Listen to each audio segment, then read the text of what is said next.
The sound of a gavel striking wood echoed through the dusty square of Silver Creek, Montana Territory, 1876. Grace Winter stood on the makeshift auction platform, her honey blonde hair matted with dust, tears streaming silently down her dirt-streaked face. Her wrists were bound with coarse rope that bit into her skin, a stark symbol of how far she had fallen from the life she once knew in Boston. $500 for this fine specimen? Can I get $500? The auctioneer bellowed, his voice carrying across the crowd of miners, ranchers, and drifters who had gathered for the territorial auction. Look at her, gentlemen. Young, healthy, and educated, too. She'll cook, clean, and maybe warm your bed if you treat her right. Crude laughter rippled through the crowd. Grace closed her eyes, unable to bear the leering faces. 3 weeks ago, she had been traveling west with her uncle, her only living relative, to start a new life after her parents' death from influenza. Then came the ambush ruthless bandits who killed her uncle and took everything they owned. They'd sold her to a slave trader who didn't care that indentured servitude was illegal in most territories. Here in this lawless frontier town, no one seemed to care about such legal distinctions. 500! Do I hear 550? The auctioneer's voice cracked like a whip in the afternoon heat. 600! A voice called out, slurred and drunken. Grace forced her eyes open to see a pot-bellied man with yellowed teeth and filthy clothes leering at her. She shuddered involuntarily. 700, came another bid. This one from a silver-haired gentleman, whose cold eyes appraised her like cattle. 800, called the drunk again, swaying on his feet. The bidding continued, each number hammering another nail into the coffin of Grace's hopes. She had nothing, no money, no family, no friends in this wild territory. She'd heard stories of what happened to women sold this way. Some became little more than slaves on remote ranches. Others were forced into brothels in mining towns. $1,500! The auctioneer's voice rose in excitement at the unexpected high bid. A hush fell over the crowd as they turned to see who had offered such a sum. Grace followed their gaze, her tear-filled eyes settling on a tall figure at the back of the gathering. The man stepped forward, the crowd parting for him like water. His face was partially shadowed by a wide-brimmed hat, but Grace could see the strong line of his jaw, covered in a few days' worth of stubble. He wore a simple cotton shirt under a leather vest, well-worn denim pants, and boots that had seen many miles. A gun belt hung low on his hips, the weapon nestled in its holster, gleaming in the sunlight. 1,500 going once, the auctioneer called, looking around eagerly for a higher bid. 2,000, shouted the silver-haired man, his face flushed with anger. The newcomer's expression didn't change. He simply reached into his vest pocket and pulled out a small leather pouch. 3,000, he said, his voice deep and steady.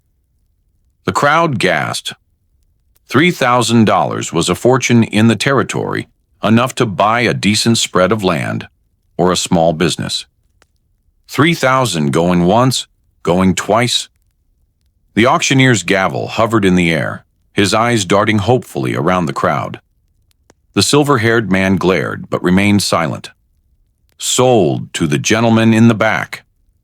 Grace felt her knees weaken. What fate awaited her now? Would this stranger be kinder than the others who had bid on her? Or had she merely been purchased by a man who could afford to pay more for his cruelties? The stranger approached the platform, boots kicking up small clouds of dust with each deliberate step.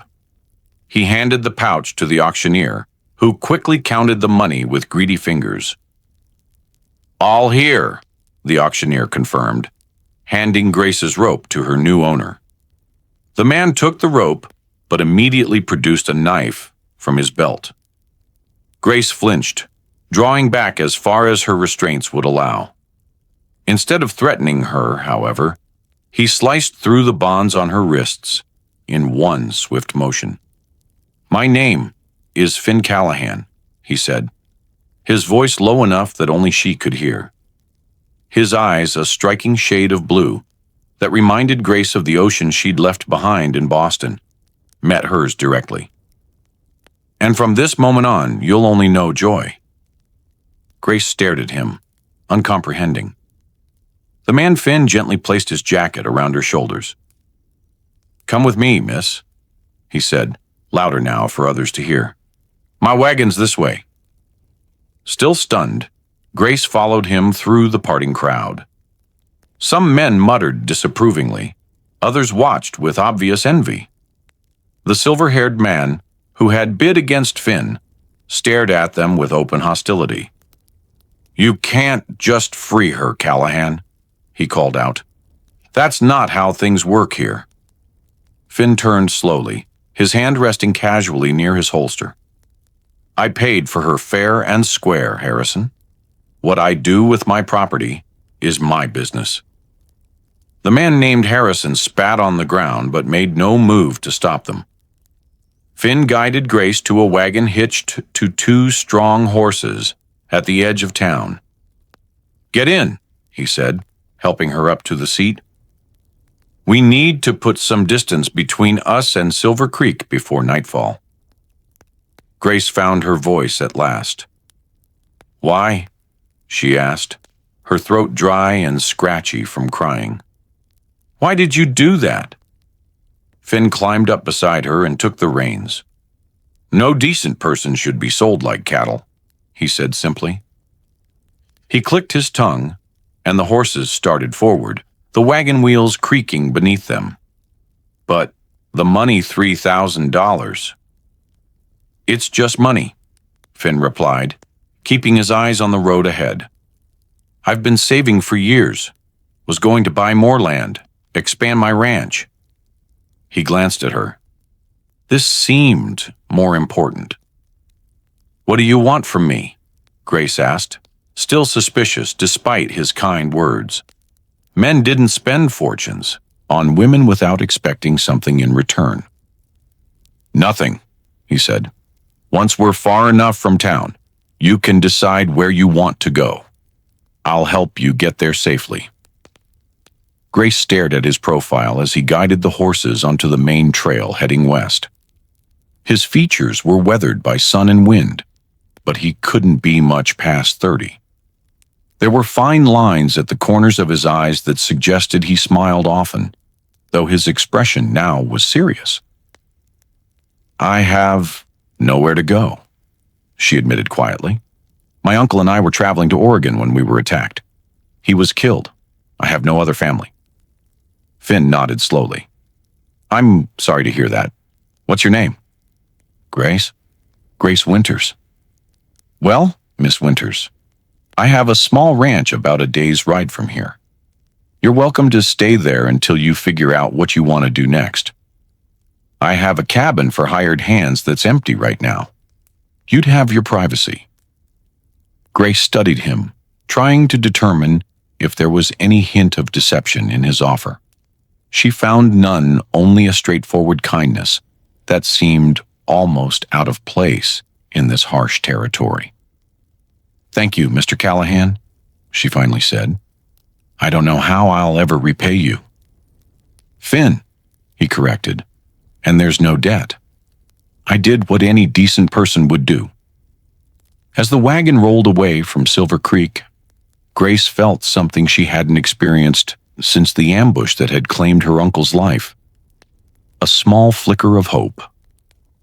She didn't know what the future held, but for the first time in weeks, she wasn't facing it with complete despair.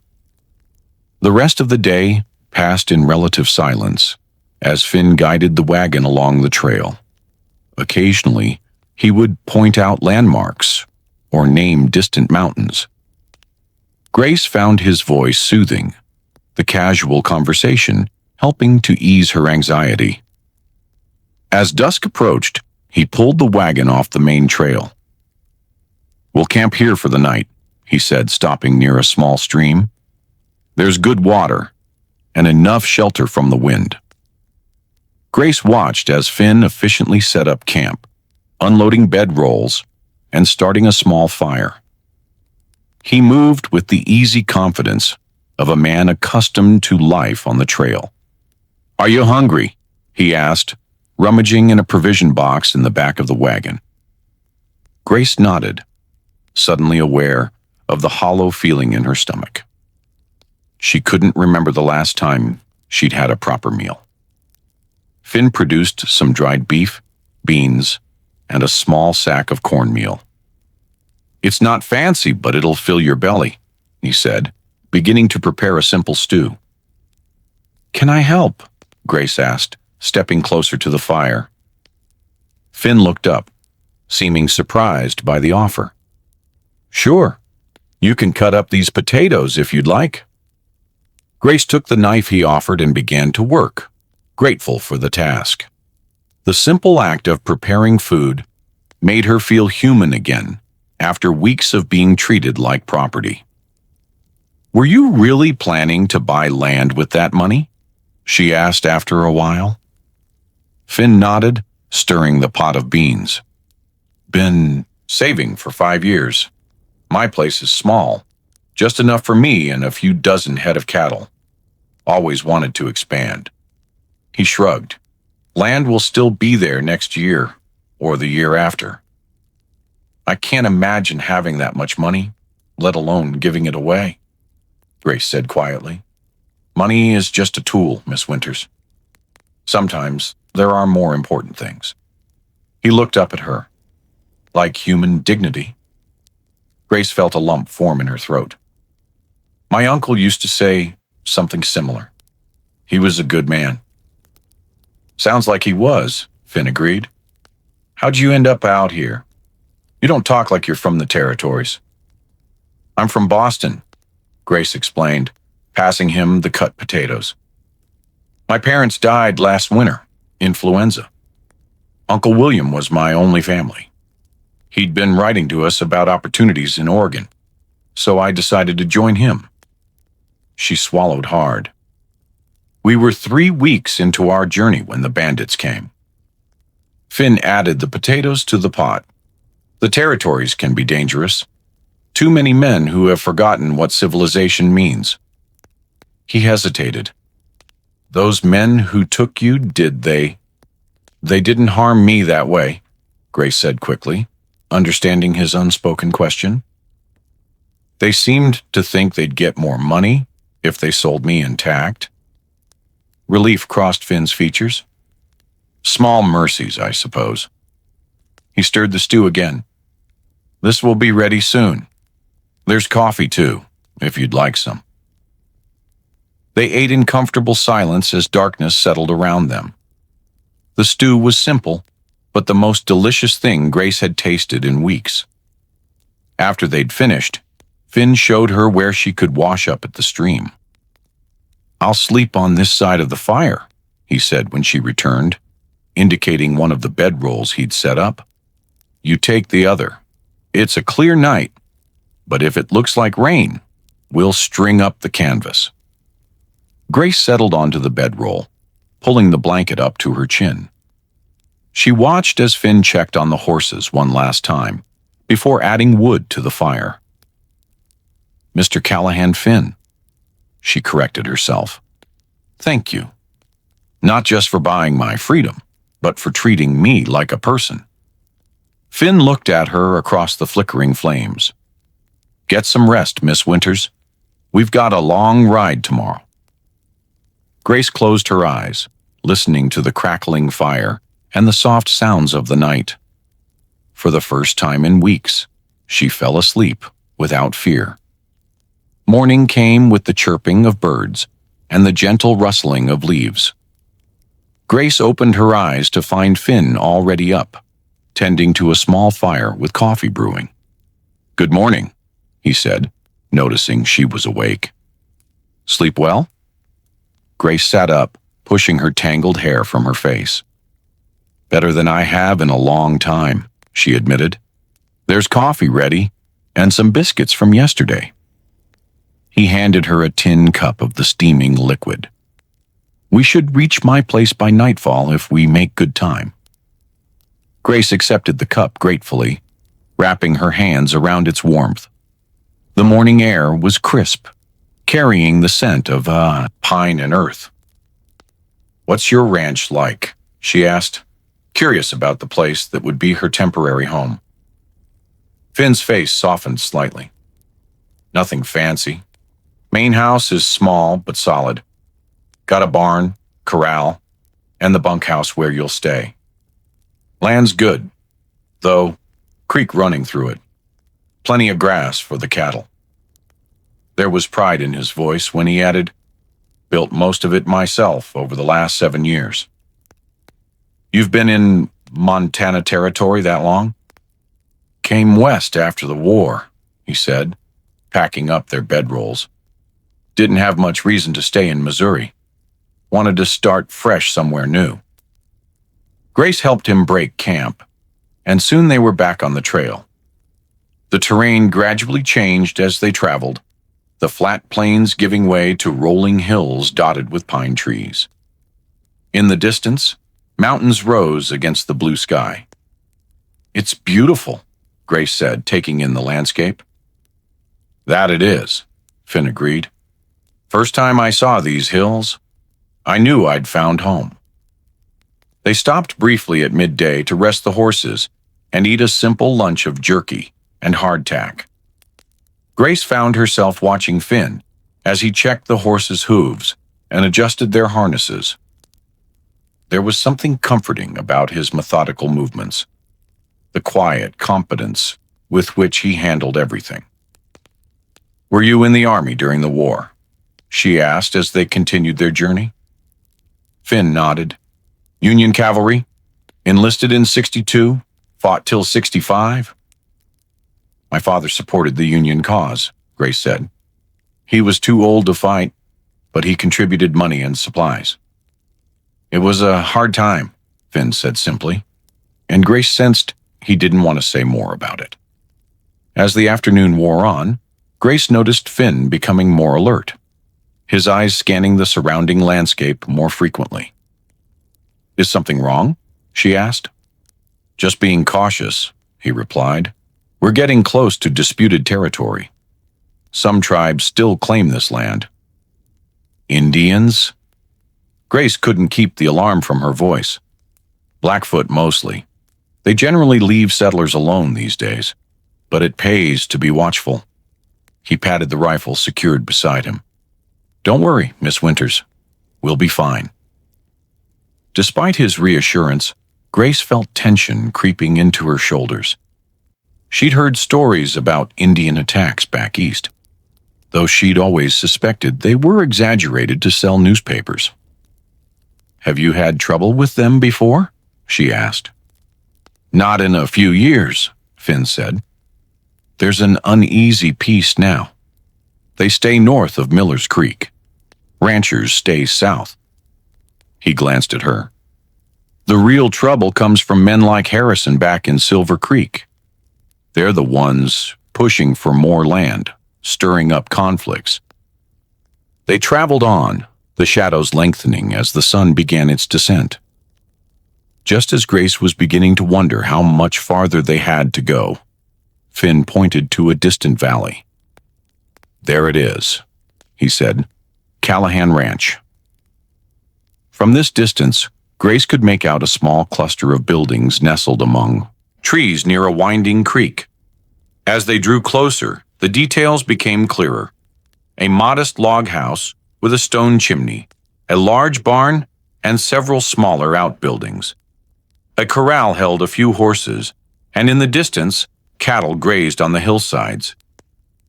"It's lovely," Grace said sincerely. After weeks of uncertainty, the sight of the peaceful homestead brought unexpected emotion to her throat. Finn's expression softened with pride. It's not much compared to what you probably knew in Boston, but it's home. They followed a well-worn track down into the valley. As they approached, a dog came bounding out to meet them, barking excitedly. "That's Scout," Finn said, as the black and white border collie raced alongside the wagon. "Best cattle dog in the territory." A moment later, a man emerged from the barn, shading his eyes against the setting sun. "That's Gabriel Martinez," Finn explained. "He helps me run the place." Gabriel was shorter than Finn, but solidly built, with dark hair and a thick mustache. He watched their approach with evident curiosity. "Didn't expect you back so soon, boss," he called, as the wagon came to a stop in front of the house. His eyes moved to Grace, questions clear in his expression. "Had a change of plans," Finn said, jumping down from the wagon. He turned to help Grace down. "Gabriel, this is Miss Grace Winters. She'll be staying in the bunkhouse for a while." Gabriel touched the brim of his hat. "Ma'am," he said politely, though his eyes darted between her and Finn with obvious confusion. "Miss Winters ran into some trouble on her way west," Finn explained, his tone suggesting Gabriel shouldn't ask for details. "I offered her a place to stay until she decides her next move." Understanding dawned in Gabriel's eyes. "The bunkhouse is clean," he said to Grace. "Not fancy, but it's comfortable enough." "Thank you," Grace replied. "I'm grateful for the shelter." "Gabriel, can you see to the horses?" Finn asked. "I'll show Miss Winters to the bunkhouse." As Gabriel led the team away, Finn collected Grace's small bundle of belongings, just a worn carpet bag containing the few items the bandits had allowed her to keep. "This way," he said, leading her toward a small cabin about 50 yards from the main house. Like Gabriel said, it's simple, but it's clean and dry. The bunkhouse was indeed basic, a single room with 4 narrow beds, a small table with chairs, and a pot-bellied stove in the corner. The wood was rough-hewn, but the floor was swept clean, and the windows had proper glass panes. "No one's using it now," Finn explained. "I usually only hire extra hands during roundup and branding season." Grace set her bag on one of the beds. After weeks of captivity and sleeping on the ground, the simple cabin seemed like luxury. "There's a wash house behind the main house," Finn continued, "and you're welcome to take your meals with us. Gabriel's a fair cook, though he'll deny it if you mention it." His lips quirked in a small smile. "I can cook," Grace offered. "It's the least I can do to repay your kindness." Finn studied her for a moment. "You don't owe me anything, Miss Winters, but if you want to help out, I won't stop you." He glanced out the window at the setting sun. "Supper's usually around sundown. I'll come get you when it's ready." After he left, Grace sat on the bed, overwhelmed by the sudden turn her fortunes had taken. Just yesterday, she had been standing on an auction block, facing a future of servitude or worse. Now she was safe, at least for the moment, in this peaceful valley, with a man who had spent his life savings to rescue a stranger.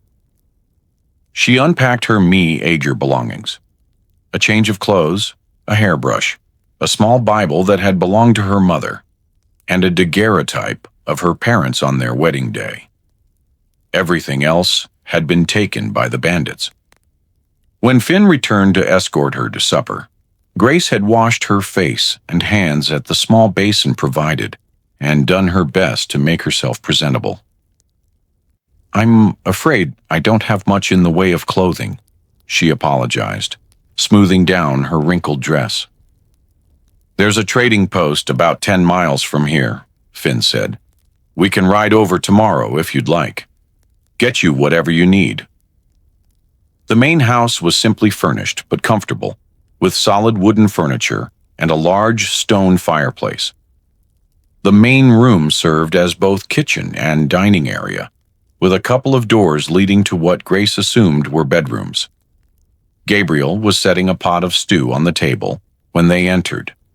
He nodded politely to Grace, but seemed unsure how to interact with her. "Smells good," Finn commented, pulling out a chair for Grace. The meal was simple but hearty: venison stew, cornbread, and coffee.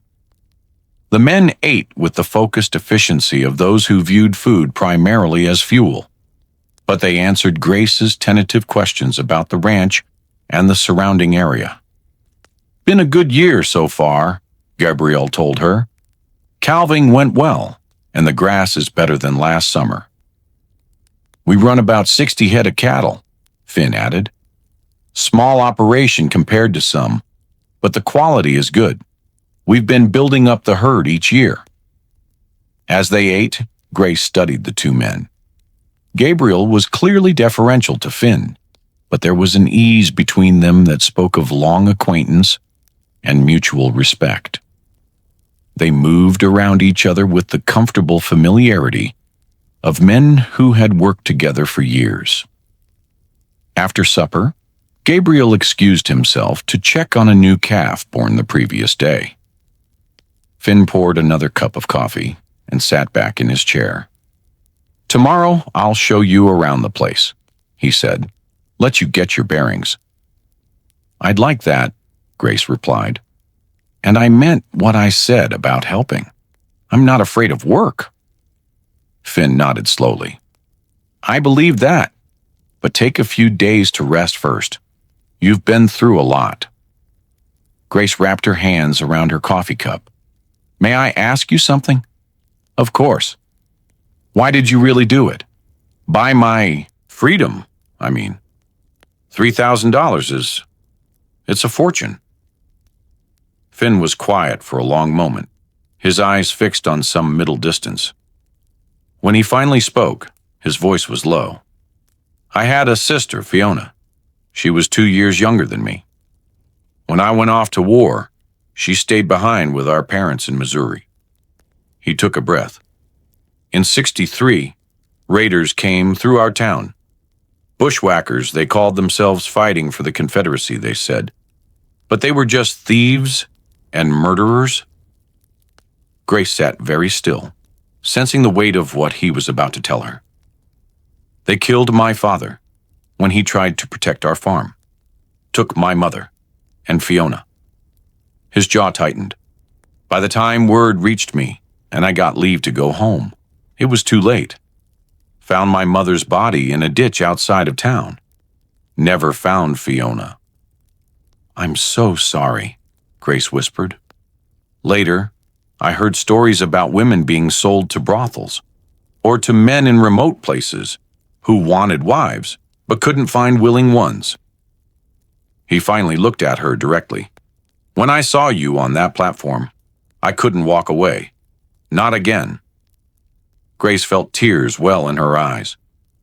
"Thank you for telling me." Finn cleared his throat, clearly uncomfortable with having revealed so much. "It's getting late. I should let you get some rest." He walked her back to the bunkhouse, carrying a lantern to light their way. At the door, he handed her the light. "If you need anything in the night, the main house is right there. Don't hesitate to come knock." "Thank you, Finn, for everything." He nodded once, then turned and walked back toward the house, his tall figure soon swallowed by the darkness. Grace closed the door and prepared for bed, her mind spinning with all that had happened. As she lay in the narrow but comfortable bed, listening to the unfamiliar sounds of the Montana night, she thought about Finn Callahan and the tragedy that had shaped him. Perhaps that explained the sadness she sometimes glimpsed behind his eyes, the careful way he kept people at a distance. Sleep came easier than she expected, deep and dreamless in the safety of her new sanctuary. The following days established a routine that Grace found comforting after the chaos and uncertainty of recent weeks. True to his word, Finn took her to the trading post, where he insisted on purchasing fabric for new dresses, undergarments, a sturdy pair of boots, and other necessities. "You can't work around a ranch in city clothes," he said when she protested the expense. The trading post was run by a gruff but kind-hearted couple named Frank and Martha Sullivan.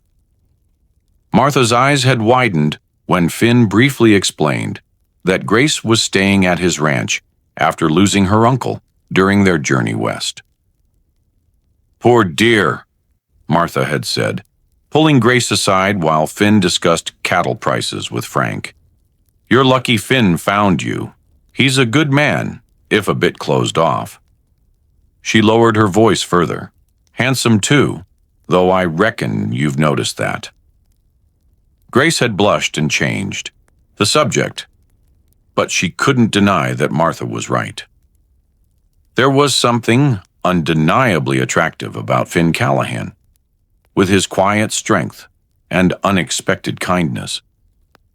But she quickly pushed such thoughts aside.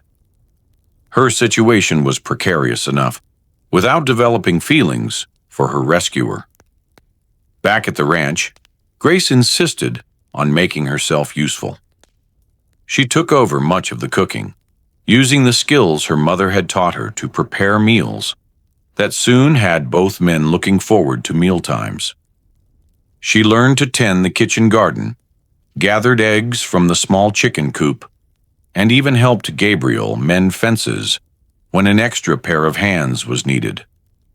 Finn was often busy with ranch work, but he made time each evening to check on her, sometimes bringing small gifts, a book from his modest collection, wild flowers he'd picked while checking on distant cattle, or berries he'd gathered from bushes along the creek. One evening, about 2 weeks after her arrival, Grace was hanging laundry behind the bunkhouse when Finn approached, leading his horse. "I need to ride out to check the north pasture," he said. "Thought you might like to come along? It's a pretty ride, and you haven't seen that part of the ranch yet."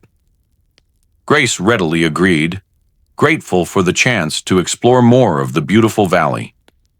Finn helped her mount behind him, his hands strong and steady as he lifted her onto the horse's back. "Hold on," he instructed, as they set off at an easy trot. Grace tentatively placed her hands on his waist, acutely aware of the solid warmth of him. As they rode up into the hills, the landscape opened before them. Rolling meadows dotted with wildflowers, stands of pine trees, and in the distance, the snow-capped peaks of mountains. "It's breathtaking," she said, as they paused at the top of a rise. Finn glanced back at her, a small smile touching his lips. "Worth saving for, isn't it?"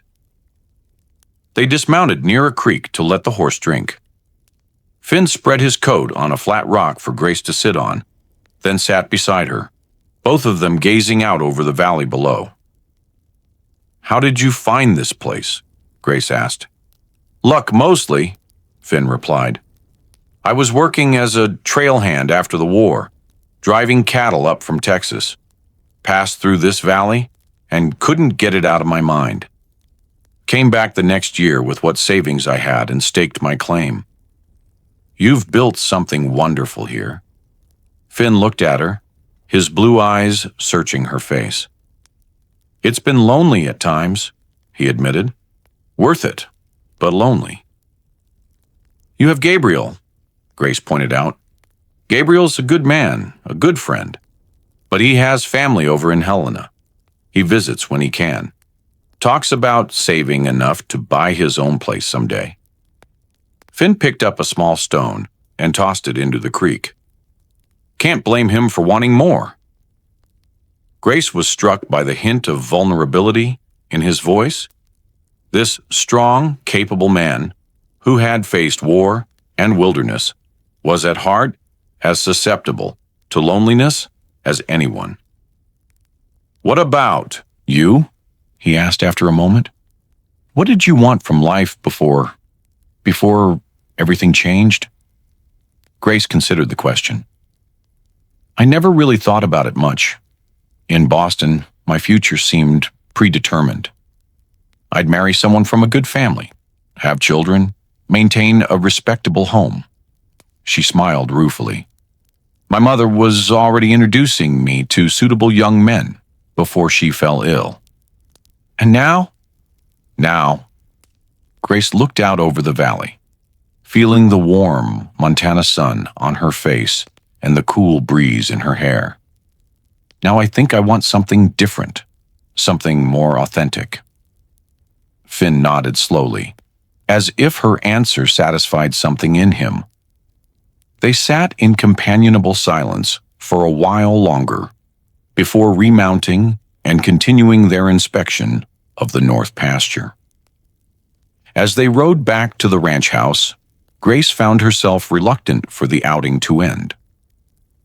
There was something magical about this day, this moment, riding through the golden afternoon light, with Finn's solid presence in front of her. The next morning, Gabriel announced that he needed to make a trip into town for supplies and to send some letters. He would be gone overnight. "You'll be all right here?" he asked Grace, glancing between her and Finn with what might have been concern, or perhaps something else entirely. "Of course," Grace assured him. "I have plenty to keep me busy."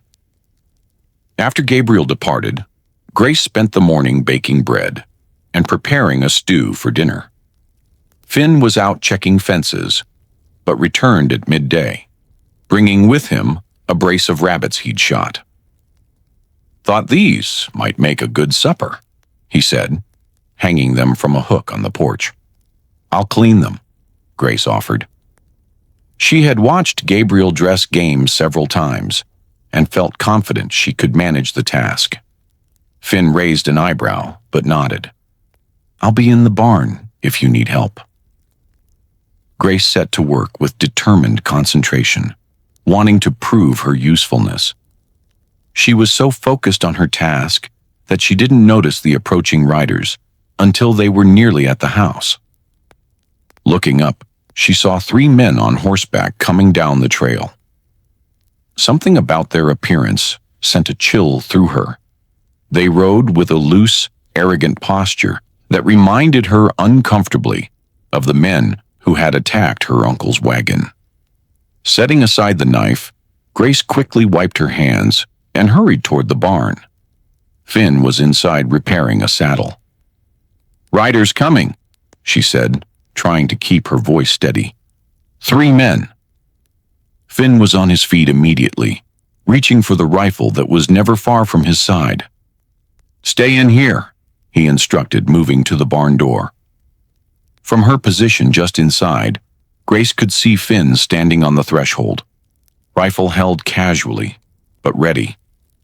The 3 riders pulled up in front of the house, looking around with the calculating gaze of predators. "Afternoon," Finn called, his voice neutral but carrying a clear warning. "Something I can help you with." The leader, a lean man with a scar running down one cheek, smiled without warmth. "Just passing through. Looking for work. Heard you might be hiring." "Heard wrong," Finn replied. "Don't need any hands right now." The scarred man's eyes drifted past Finn to where Grace stood, partially visible in the barn shadows. His smile widened, showing yellowed teeth. "That's a shame. Looks like you've got yourself a pretty little setup here." He nodded toward Grace. "Real pretty." Finn shifted slightly, blocking the man's view. "Like I said, I'm not hiring. Best move on." The second rider, a heavy-set man with a bushy beard, spat tobacco juice onto the ground.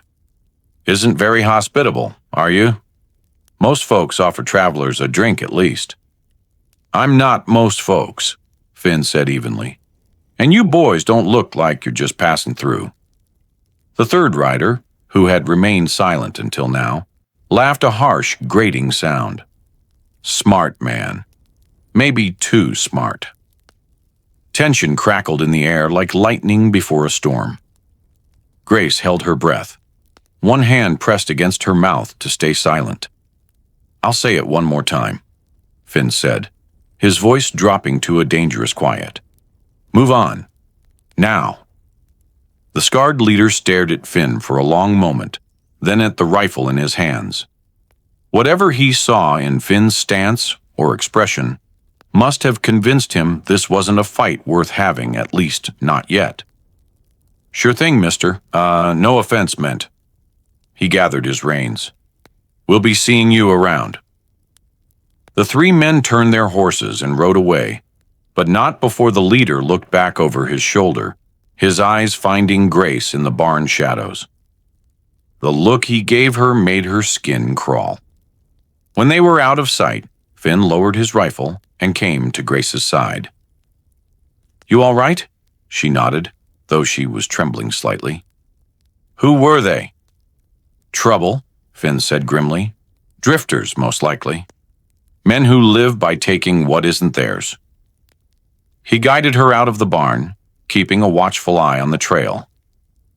"They won't come back today, but they've marked this place now. We'll need to be careful."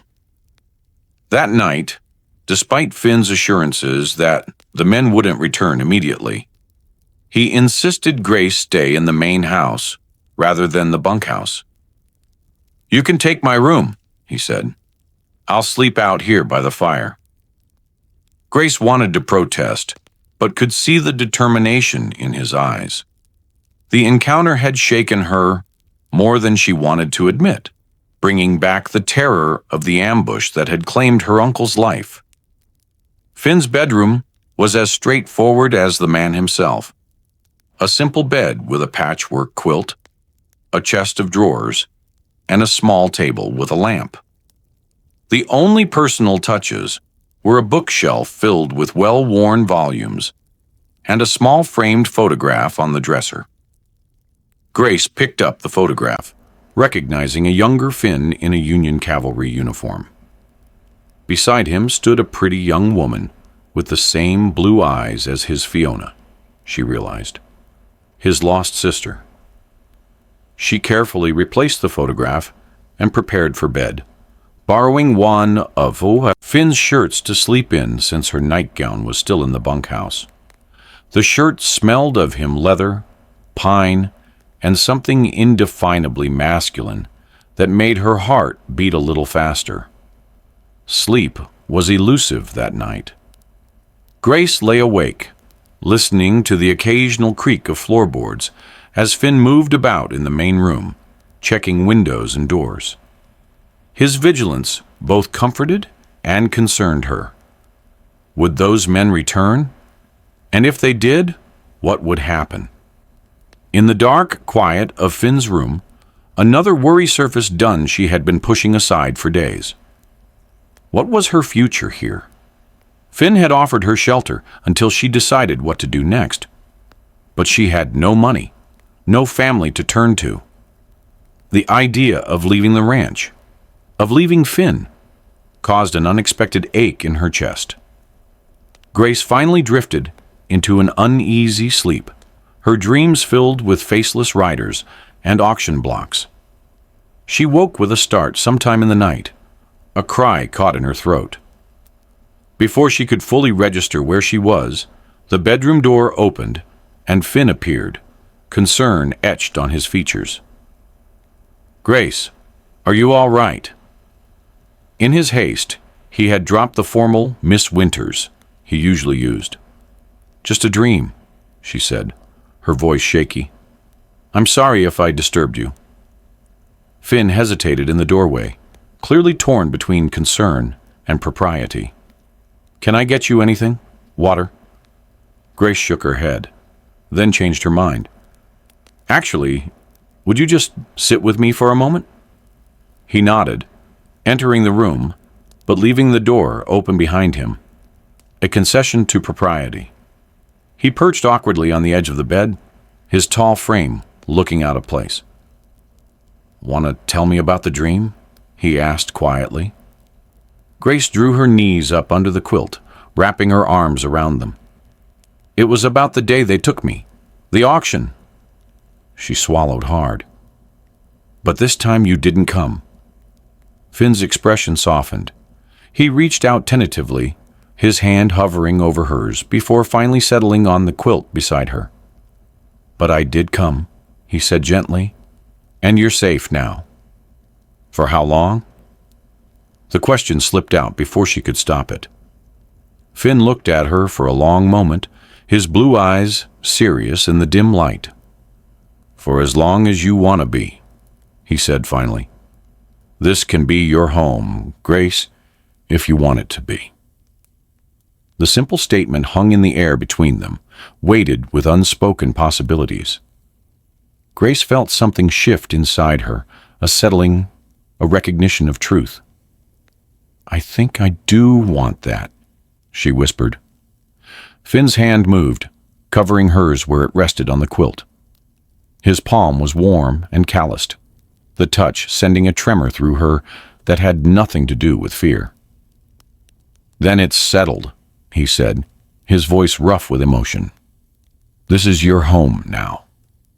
He stayed until she fell asleep again, his presence keeping the nightmares at bay.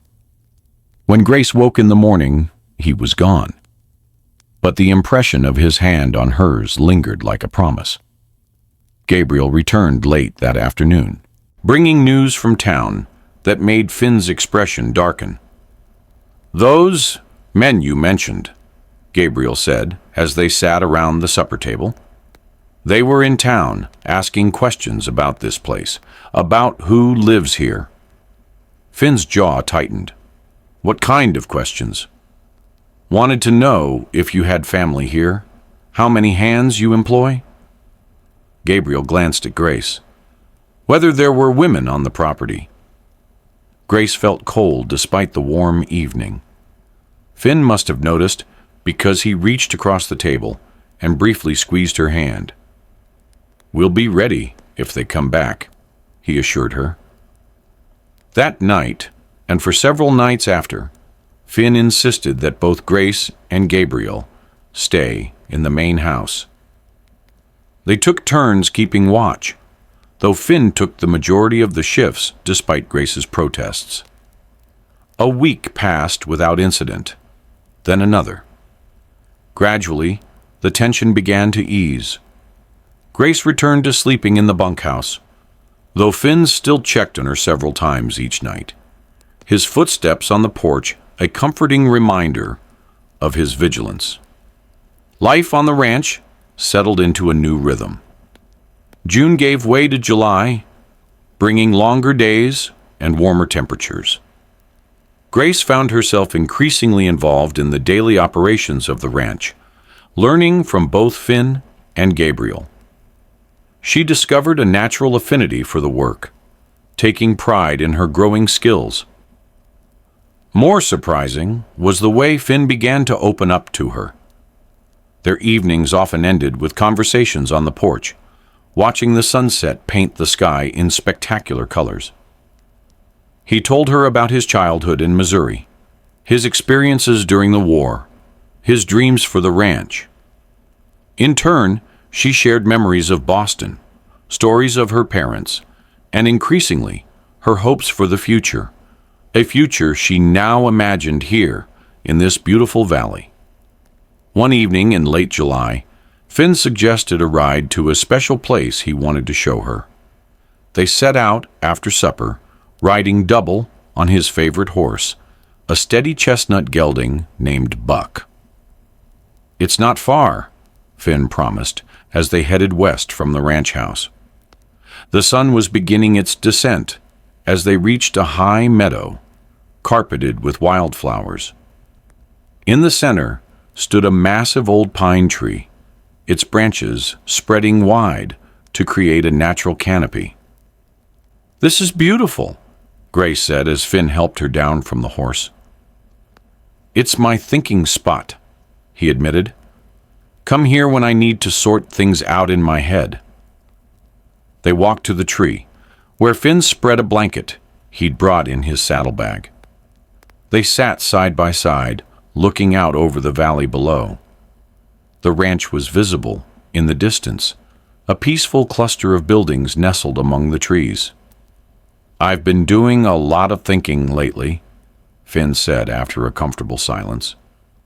"About what?" Grace asked, turning to look at him. His blue eyes met hers directly.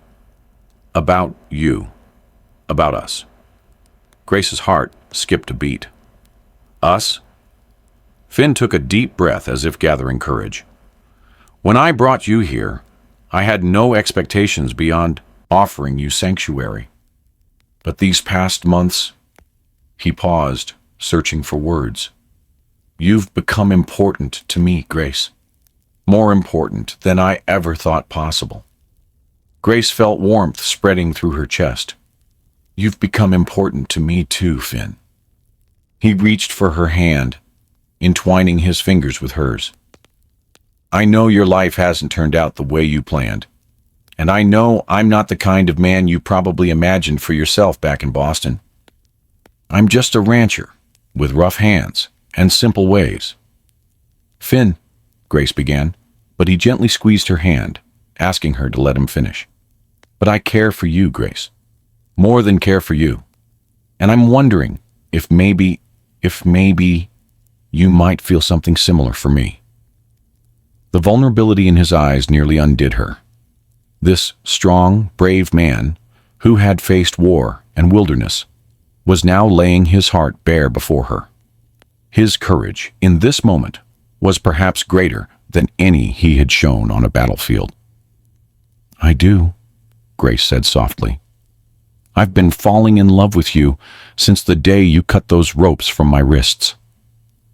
The words hung in the air between them, honest and true.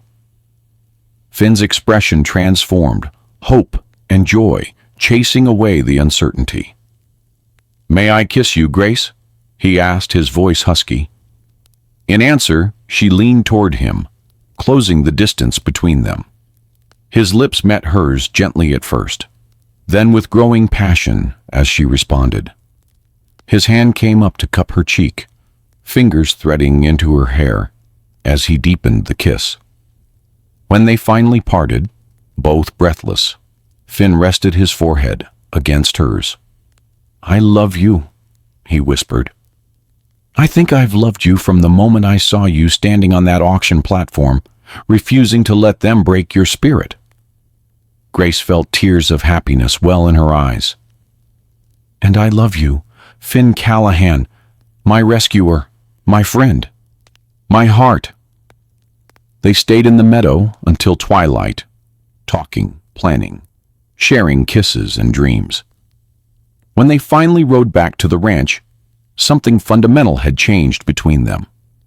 What had begun as rescue and gratitude had blossomed into something deeper, truer, a love born of shared experiences and genuine understanding. The next morning, Grace woke to the sound of hammering. Curious, she dressed quickly and stepped outside to find Finn working on the bunkhouse, attaching new boards to the exterior wall. "What are you doing?" she asked, approaching with a cup of coffee for him. Finn accepted the drink gratefully, pausing in his work. "Fixing up the place. Thought we might turn it into a proper guest house, maybe even expand it someday." He set down the hammer and turned to face her fully. "Grace, I know this is sudden, and I'll understand if you want more time. But," he took her hands in his, "would you do me the honor of becoming my wife?" Joy bubbled up inside her like a spring. "Yes," she said without hesitation. "Yes, Finn, I will marry you." His smile was radiant as he pulled her into his arms, lifting her off her feet in his enthusiasm. When he set her down again, he kissed her soundly, uncaring that Gabriel might see from the barn where he was working. "I don't have a ring yet," Finn apologized. "But next time I go to Helena." "I don't need a ring," Grace assured him. "Just you." Later that day, they shared their news with Gabriel, who grinned broadly and clapped Finn on the shoulder. "About time," he said. "Been watching you two dance around each other for weeks." They decided not to wait long for the wedding. The circuit preacher would be coming through the valley in 3 weeks, and Grace saw no reason to delay. She had fallen in love with Finn Callahan, and she wanted to begin their life together as soon as possible.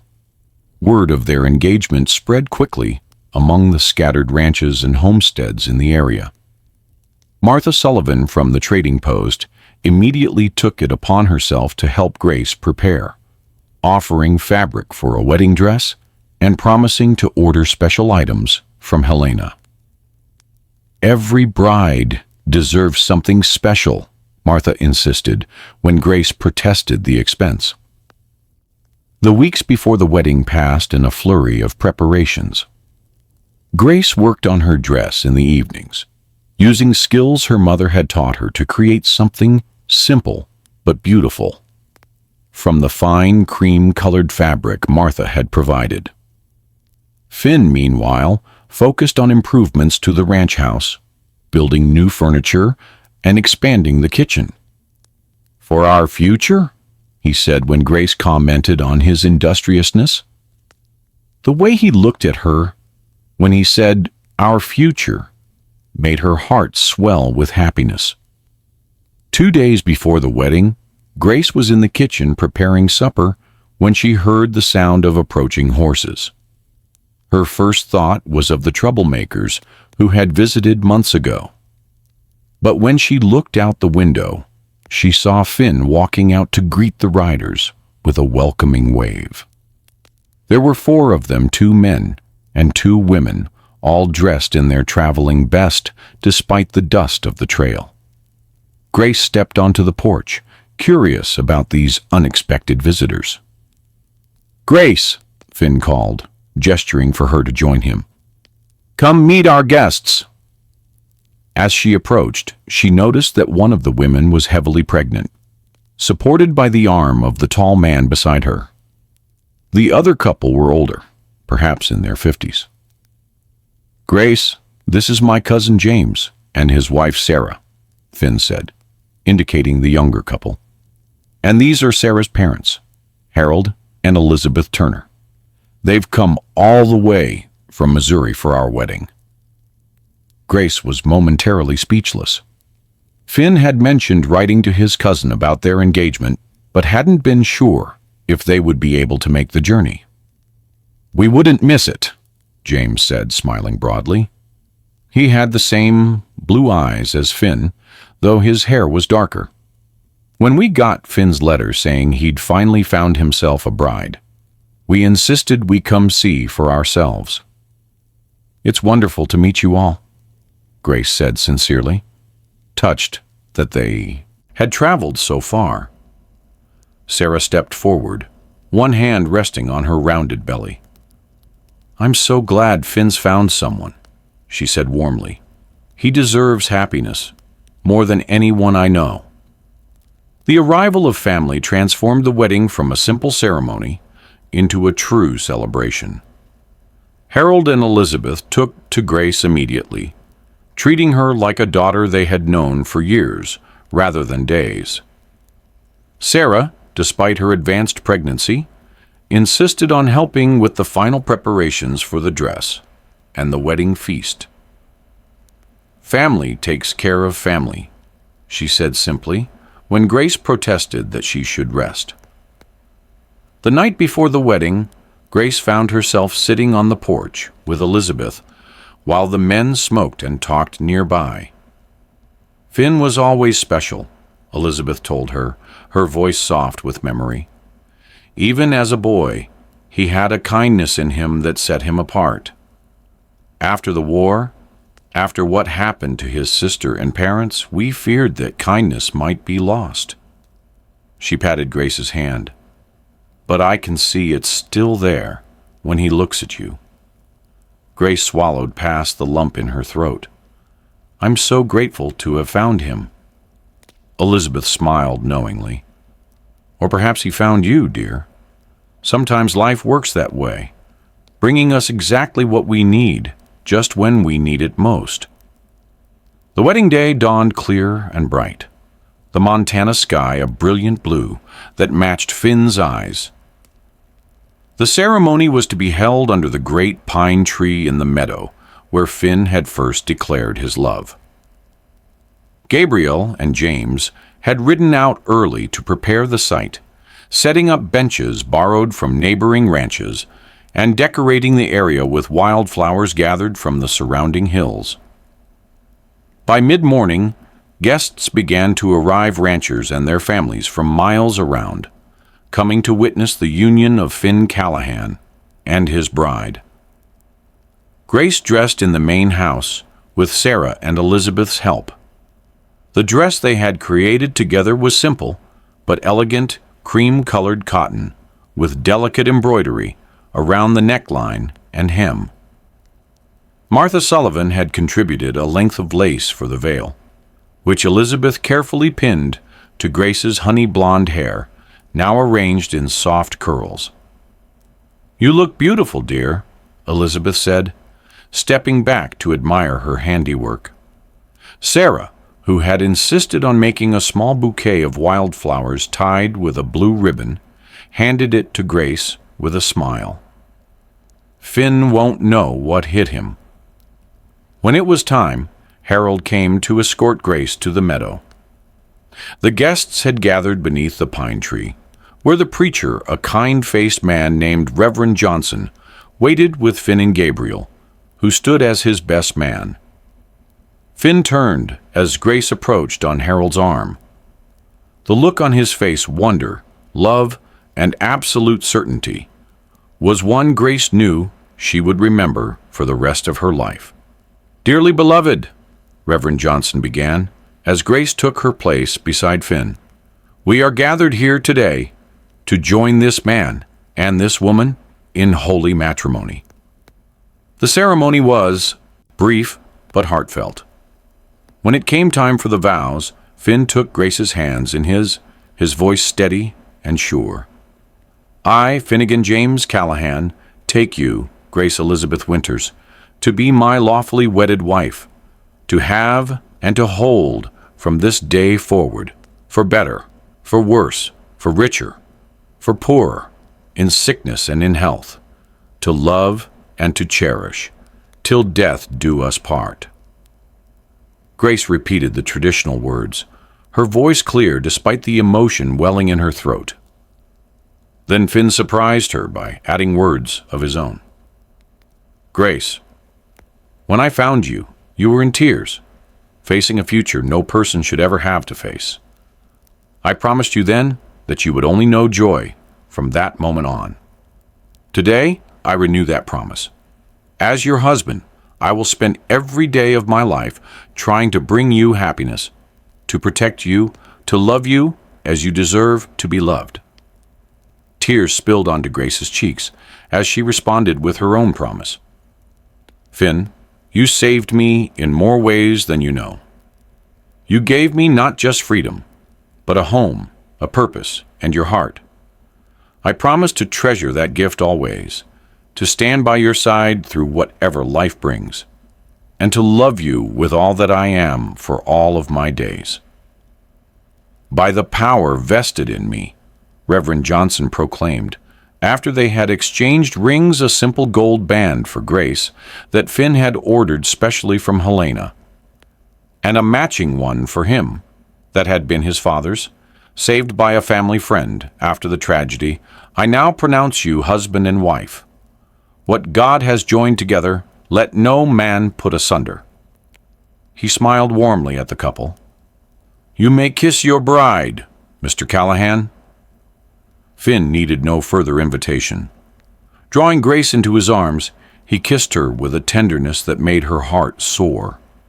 Around them, their guests erupted in cheers and applause. The celebration that followed lasted well into the evening.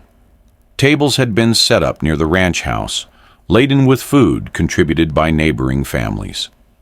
There was music, fiddles, and harmonicas, played by talented local sand, dancing, on a wooden platform Gabriel and James had constructed for the occasion. As the sun began to set, casting long golden rays across the valley, Finn pulled Grace away from the festivities for a moment of privacy. "Happy, Mrs. Callahan?" he asked, his arms encircling her waist. "Happier than I ever imagined possible," she replied honestly, reaching up to touch his face. "And you?" "I have everything I ever wanted right here," he said, his blue eyes shining with love. "My home, my land, and now my wife." Later, after the guests had departed and family had retired to their quarters, James and Sarah in the newly renovated bunkhouse, Harold and Elizabeth in the spare room of the main house, Finn carried Grace across the threshold of their bedroom. What followed was a tender, passionate consummation of their vows. Two people becoming one in the most intimate way possible. Afterward, lying in Finn's arms, as moonlight spilled through the window, Grace reflected on the extraordinary journey that had brought her to this moment.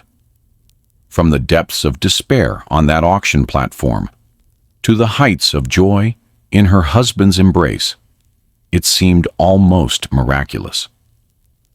"What are you thinking about?"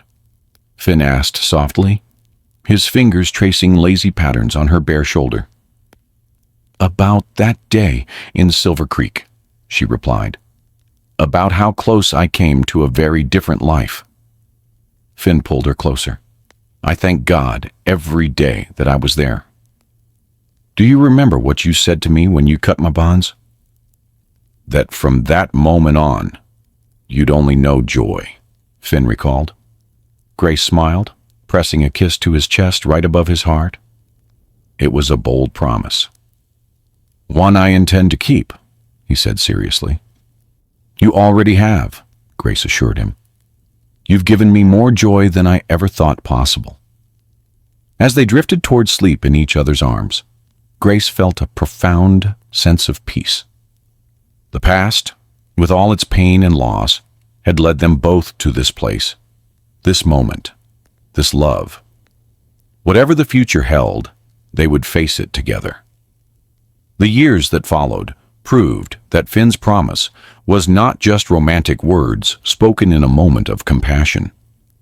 Though life brought its share of challenges, harsh winters, cattle diseases, the occasional dispute with neighboring ranchers, it also brought immeasurable joy.